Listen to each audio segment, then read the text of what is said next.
भारतीय नागरिक सुरक्षा संहिता 2023 का सेक्शन 478 इस वीडियो में हम लोग समझेंगे। सेक्शन 478 का टाइटल है in what cases bail to be taken. CrPC के सेक्शन 436 में ये चीज़ मेंशन था।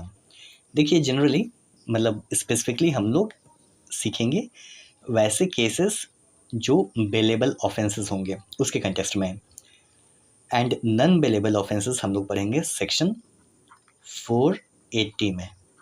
सेक्शन 478 में हम लोग सीखेंगे नॉन बेलेबल ऑफेंसेस के बारे में। देखिए कोई भी ऑफेंस दो प्रकार के होते हैं, बेलेबल ऑफेंस या नॉन बेलेबल ऑफेंस। कोई भी पर्सन अगर उसके ऊपर आरोप है कि उसने किसी भी प्रकार का बेलेबल ऑफेंस कमिट किया है, ये बेलेबल ऑफेंस कौन सा ऑफेंस होता है? बेलेबल ऑफेंस वैसे ऑफेंसेस होते हैं जो BNSS के सेकंड शेड्यूल में मेंशन है। सेकंड शेड्यूल आप ओपन कीजिएगा तो उसमें साफ तौर पे बताया है कौन से ऑफेंसेस बेलेबल है, कौन से ऑफेंसेस बेलेबल नहीं है, कैटेगराइजेशन क्या हुआ है। BNSS में आप जा सकते हैं, BNSS भारतीय नागरिक सुरक्षा संहिता, या कोई अदर एक्ट है जिसमें ऑफेंसेस के बारे में बताया गया है, उसमें भी बेलेबल है वो ऑफेंस या नॉन बेलेबल है, उसमें मेंशन रहता है। तो कोई भी पर्सन जो एक्यूज्ड है बेलेबल ऑफेंस के लिए, उसके बारे में हम लोग पढ़ेंगे। नॉन बेलेबल ऑफेंस का सेक्शन 480 में पढ़ेंगे। तो आरोप लगा है कि किसी पर्सन ने बेलेबल ऑफेंस कमिट किया है, ऑफेंस कमिट किया है, एक्यूज्ड है वो, और उसे अरेस्ट कर लिया गया है। अरेस्ट या डिटेन एक ही बात है। अरेस्ट कर लिया गया है, और अरेस्ट किसके द्वारा किया जाता है? Officer incharge of police station. Police station का जो ऑफिसर इंचार्ज होता है उसके द्वारा अरेस्ट किया जाता है।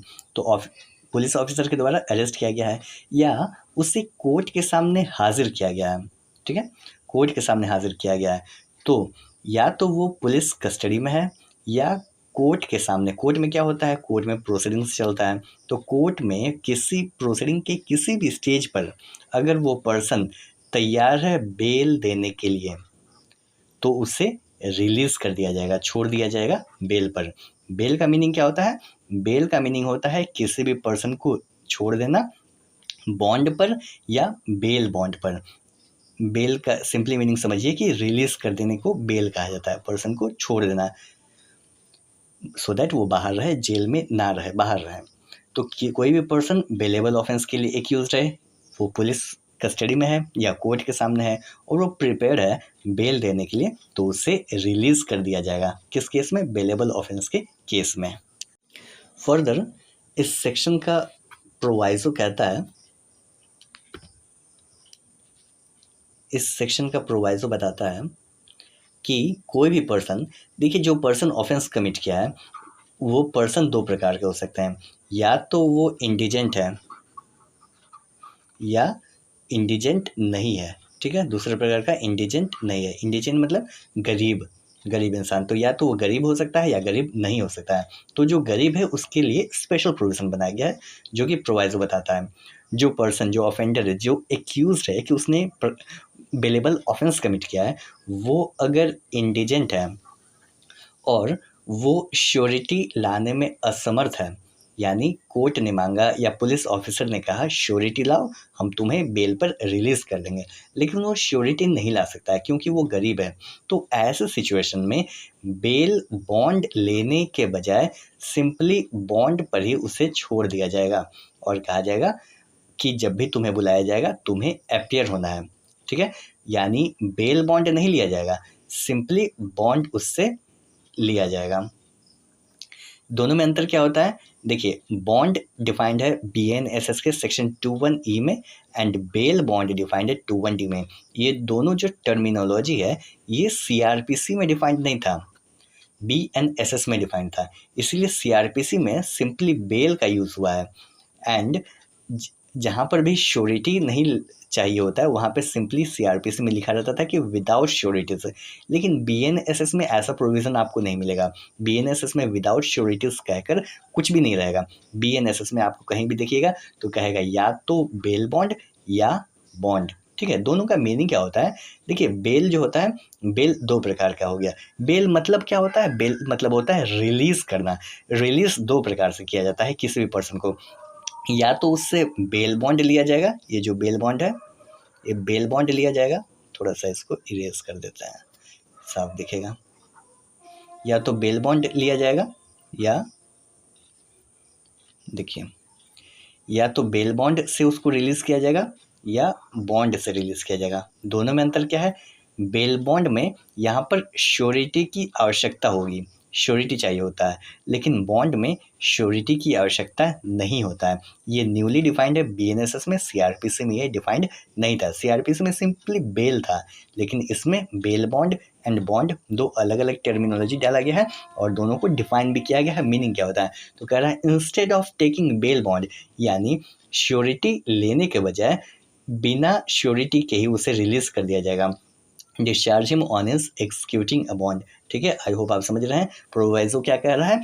कोई भी पर्सन जो इंडिजेंट है एंड श्योरिटी प्रोड्यूस नहीं कर पा रहा है, तो ऐसे सिचुएशन में बेल बॉन्ड लेने के बजाय, बेल बॉन्ड का मतलब, बेल बॉन्ड मतलब श्योरिटी चाहिए, लेकिन यहाँ पे तो वो श्योरिटी प्रोड्यूस ही नहीं कर पा रहा है, तो इसी को बेल बॉन्ड को श्योरिटी भी आप कह सकते हैं समझने के लिए कि श्योरिटी चाहिए होगा तो बेल बॉन्ड, श्योरिटी नहीं चाहिए होगा तो बॉन्ड, बॉन्ड में श्योरिटी की ज़रूरत नहीं होती है, तो बिना श्योरिटी के ही सिंपली बॉन्ड पर ही उसे एक छोड़ दिया जाएगा, रिलीज़ कर दिया जाएगा, बेल दे दिया जाएगा फॉर हिज अपीयरेंस। ठीक है, फर्दर इस सेक्शन का एक्सप्लेनेशन कहता है कि कोई भी पर्सन बताता है कि किसे हम मानेंगे कि वो इंडिजेंट है। तो ये कहता है कोई भी पर्सन अगर बेल बॉन्ड नहीं दे पाता है, एक हफ्ता के अंदर अंदर में किसी भी पर्सन को अरेस्ट किया गया और अरेस्ट के एक हफ्ते के अंदर अंदर में वो बेल बॉन्ड नहीं दे पा रहा, अपने रिलीज़ होने के लिए बेल के लिए बेल बॉन्ड नहीं दे पा रहा है, तो ये माना जाएगा, ये सफिशिएंट ग्राउंड होगा कोर्ट को या उस पुलिस ऑफिसर को बिलीव करने के लिए कि वो जो पर्सन जिसे अरेस्ट किया गया है वो एक इंडिजेंट पर्सन है, वो गरीब आदमी है, इंडिजेंट पर्सन है, ये सफिशिएंट ग्राउंड होगा। तो पूछा जाएगा कि अगर क्वेश्चन पूछा जाता है कि कब माना जाएगा कि अरेस्टेड पर्सन इंडिजेंट है, तो आंसर होगा अगर अरेस्ट के एक हफ्ते के बाद, within a week of the date of his arrest, अगर वो बेल बॉन्ड नहीं दे पा रहा है तो माना जाएगा कि वो पर्सन इंडिजेंट है। लेकिन सीआरपीसी में बेल बॉन्ड का प्रोविज़न नहीं था, सीआरपीसी में यूज़ हुआ था बेल का, क्योंकि बेल बॉन्ड का कंसेप्ट ही नहीं था ना उसमें, मतलब एक्सप्लेन ही नहीं किया था कि बेल बॉन्ड होता क्या है। लेकिन बीएनएसएस में एक्सप्रेसली बताया है कि बेल क्या होता है, बेल बॉन्ड क्या होता है एंड बॉन्ड क्या होता है। इसीलिए बेल बॉन्ड मतलब रिलीज करना विथ श्योरिटी एंड बॉन्ड मतलब विदाउट श्योरिटी। तो अगर श्योरिटी नहीं दे पा रहा वहाँ रिलीज करने के लिए तो माना जाएगा कि वो अगला पर्सन इंडिजेंट है। लेकिन ये जो है ना सेक्शन 478 हम लोग जो पढ़ रहे हैं 478 कि बेलेबल ऑफेंस के केसेस में कब रिलीज करना होगा, ये इसका इस सेक्शन में जो भी प्रोविजंस है एक्सप्लेनेशन प्रोवाइजन वो सेक्शन 135 सबसेक्शन 3 एंड सेक्शन 492 को अफेक्ट नहीं करेगा, 492 को अफेक्ट नहीं करेगा। सेक्शन 135(3) क्या है? 135 का टाइटल है inquiry as to truth of information and subsection 3 है, एंड सबसेक्शन 3 एम्पावर्स करता है मजिस्ट्रेट को कि किसी भी पर्सन को डिटेन करना अगर वो बॉन्ड या बेल बॉन्ड प्रोड्यूस नहीं कर पा रहा, एग्जीक्यूट नहीं कर पा रहा तो। एंड सेक्शन 492 है cancellation of bond and bail bond. तो 135 सबसेक्शन 3 एंड सेक्शन 492 पे कोई भी इफेक्ट नहीं देगा सेक्शन 478 का प्रोविज़न। ठीक है, कहने का मतलब है ये दोनों प्रोविज़न इंडिपेंडेंट है एज कम्पेयर टू 478। 478 का प्रभाव इन दोनों सेक्शंस पर नहीं पड़ेगा। देखिए, जब भी किसी भी पर्सन को रिलीज़ किया जाता है तो उसके साथ एक कंडीशन लगा होता है। कंडीशन ये रहता है कि उसे जब भी जिस प्लेस पर भी बुलाया जाएगा, जिस वक्त पर भी बुलाया जाएगा, उसे हाजिर होना है तो ही बेल मिलेगा। लेकिन अगर वो हाजिर नहीं होता है यानी कंडीशन को फुलफिल नहीं करता है तो क्या होगा? कोई भी पर्सन बेल या बेल बॉन्ड पर या बॉन्ड पर छूटा है एंड कंडीशन ये है कि किसी भी प्लेस पर और किसी भी टाइम पर उसे हाजिर होना है, अटेंड होना है, अटेंडेंस लगाना है, लेकिन वो हाजिर नहीं होता है तो यहाँ पर कंडीशन को उसने फुलफिल नहीं किया। तो ऐसे सिचुएशन में अगर कोर्ट ने बेल दिया है तो कोर्ट उस पर्सन को रिलीज़ नहीं करेगी, यानी अगर बेल दिया गया है तो बेल को ज़ब्त कर लिया जाएगा, या जो पुलिस ऑफिसर है, पुलिस ऑफिसर भी अगर दिया है बेल तो उसके द्वारा भी कैंसिल कर दिया जाएगा। जब भी कोई पर्सन कोई ऑफेंस कमिट करता है उसे अरेस्ट कर लिया जाता है। अरेस्ट करने के बाद इन्वेस्टिगेशन होता है, इंक्वायरी चलता है, ट्रायल चलता है और ये जो इन्वेस्टिगेशन इंक्वायरी ट्रायल है, इसका मकसद होता है ये पता लगाना कि जिसे अरेस्ट किया गया है वो गुनहगार है या बेगुनाह है, यानी उसने ऑफेंस कमिट किया है या ऑफेंस कमिट नहीं किया है। तो इन चीज़ों में यानी ट्रायल के दौरान काफ़ी वक्त लग जाता है। तो क्या इन काफ़ी वक्त में कई कई साल गुजर जाते हैं, तो क्या उसे जेल में ही रखना सही होगा? ये बिल्कुल सही नहीं है। तो उसे रिलीज़ कर दिया जाता है टेम्परेरी बेसिस पे। रिलीज़ कर दिया जाता है जब तक कि फैसला नहीं हो जाता है, जब तक कि ये सिद्ध नहीं हो जाता है कि जिस पर्सन को अरेस्ट किया गया है या जिस पर्सन के ऊपर आरोप लगाया गया है, वो दोषी है या बेगुनाह है। तो उससे उस रिलीज़ को ही कहा जाता है कि वो बेल पर रिलीज़ हुआ है। तो बेसिक रूल ये है कि किसी भी पर्सन को बेल पर रिलीज़ कर देना होता है। लेकिन अगर कोई पार्टिकुलर सर्कमस्टेंस अराइज़ होता है या कोई ऐसा स्थिति अराइज़ होता है जहाँ पर लगता है कि जिस पर्सन को अरेस्ट किया गया है, उसे कोर्ट जब भी बुलाएगी वो आएगा नहीं या कंट्री छोड़ के भाग जाएगा या कोई भी अदर सर्कमस्टेंस होगा जहाँ पर लगता है कि उसे रिलीज़ नहीं करना चाहिए, उसे बेल नहीं मिलना चाहिए, बेल पर उसे रिलीज़ नहीं करना है, तो वो अलग बात है, उसे नहीं छोड़ा जाएगा। लेकिन जनरल रूल है कि बेल मिलना है। The general rule is the bail and jail is the exception, यानी जेल में उसे कन्फाइन करके रखना ये एक्सेप्शन है। लेकिन जनरल रूल है कि उसे रिहा कर देना है, बेल उस पर्सन को मिलना है। यही हेल्ड हुआ था state of Rajasthan versus Balchand. State of Rajasthan versus Balchand 1978। I repeat 1978 का केस है, बहुत इंपॉर्टेंट केस है। State of Rajasthan versus Balchand, इस केस में यही हेल्ड हुआ था कि बेसिक रूल है किसी भी पर्सन को बेल पर रिलीज कर देना है। लेकिन अगर सर्कमस्टेंसेस एज सच है कि वो जस्टिस से भागेगा, कोर्ट बुलाएगी तो वो अटेंड करेगा नहीं, तो ऐसे सिचुएशन में उसे नहीं रिलीज किया जाएगा, वो अलग बात है। लेकिन बेसिक रूल है कि किसी भी पर्सन को रिलीज कर देना है बेल पर। तो यही है state of Rajasthan versus Balchand 1978 में सुप्रीम कोर्ट के द्वारा ये हेल्ड किया गया था। Bail is the rule, jail is the exception. अगला केस है Babu Singh versus state of Uttar Pradesh. ये केस भी 1978 का है। I repeat Babu Singh versus state of Uttar Pradesh 1978 का केस है। देखिए, जब भी किसी भी पर्सन को अरेस्ट किया जाता है तो वो कॉन्स्टिट्यूशन ऑफ इंडिया के आर्टिकल 21 का वायलेशन होता है। आर्टिकल 21 का मतलब, आर्टिकल 21 क्या कहता है? Right to life and personal liberty. किसी भी पर्सन का लिबर्टी रहता है कि वो जहाँ भी मन करे वहाँ घूमे फिरे, कोई रिस्ट्रिक्शन नहीं रहेगा through out the territory of India. पूरे इंडिया में ऊपर नॉर्थ से लेकर साउथ तक, जम्मू एंड कश्मीर से लेकर कन्याकुमारी तक, कहीं भी, ईस्ट से लेकर वेस्ट तक, कहीं भी जाए, रीजनेबल रिस्ट्रिक्शन छोड़ के कहीं भी जाए, उसके ऊपर रिस्ट्रिक्शन नहीं है, कहीं भी घूमे फिरे कोई रिस्ट्रिक्शन नहीं है। लेकिन अगर उससे रिस्ट्रिक्शन लगा दिया जाता है तो वो आर्टिकल 21 का वायलेशन हो गया तो होता है। जैसे किसी को अरेस्ट कर लिया गया तो वो एक प्रकार का रिस्ट्रिक्शन ही है ना। वो अलग बात है कि अरेस्ट करना जायज़ है, कानून के द्वारा अलाउड है, तो ये भी एक प्रकार का रिस्ट्रिक्शन हो गया। तो ये आर्टिकल 21 का पर्सनल लिबर्टी का रिस्ट्रिक्शन है।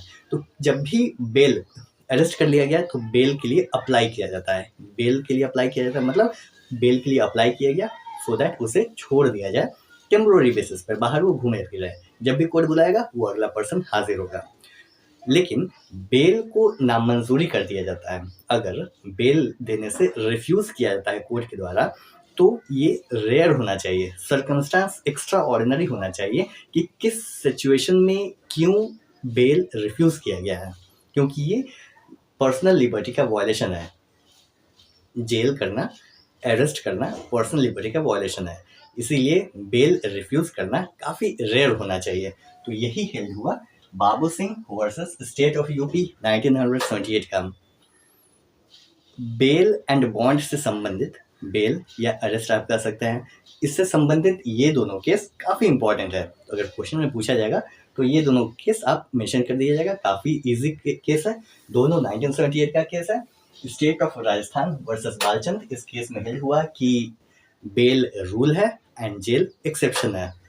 दूसरा case Babu Singh versus state of UP 1978, इसमें हेल्ड किया गया कि अगर किसी भी पर्सन को बेल देने से रिफ्यूज़ किया जा रहा है तो ये रेयर होना चाहिए, क्योंकि ये article 21 right to personal liberty का वायलेशन होता है।